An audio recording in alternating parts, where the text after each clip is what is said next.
మీరు ఎప్పుడైనా చిన్నతనంలోనే గర్భవతి అయిన బాలిక వెలిసిన దేవాలయం గురించి ఎప్పుడైనా విన్నారా? వినకపోతే ఈ వీడియో ఎండ్ వరకు చూడండి. అసలు ఈ దేవాలయం ఎక్కడ ఉంది, ఇక్కడ అమ్మవారు ఎలా వెలిశారు, అసలు అమ్మవారి చరిత్ర ఏంటనేది ఈ వీడియోలో చెప్తాను.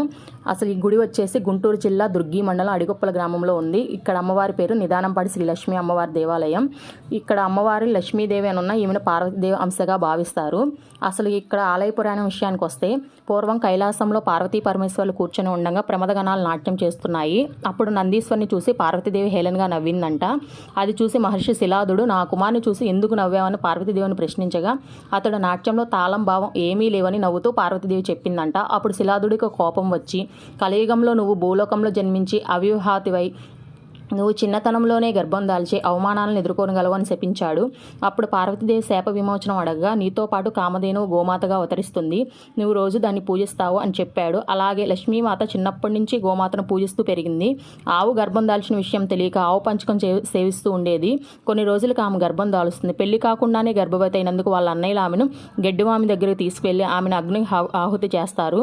ఆ అగ్నిలోంచి ఒక ఆవు బయటకు వచ్చి పడుతుంది. అప్పుడు అర్థమవుతుంది వాళ్ళ అన్నయ్యలకు లక్ష్మీదేవి ఎలాంటి తప్పు చేయలేదని. అలాగే ఇప్పుడు ఉన్న దేవాలయానికి కూడా గోపురం అనేది ఏమీ ఉండదు. ఇది అమ్మవారి ఆదేశం.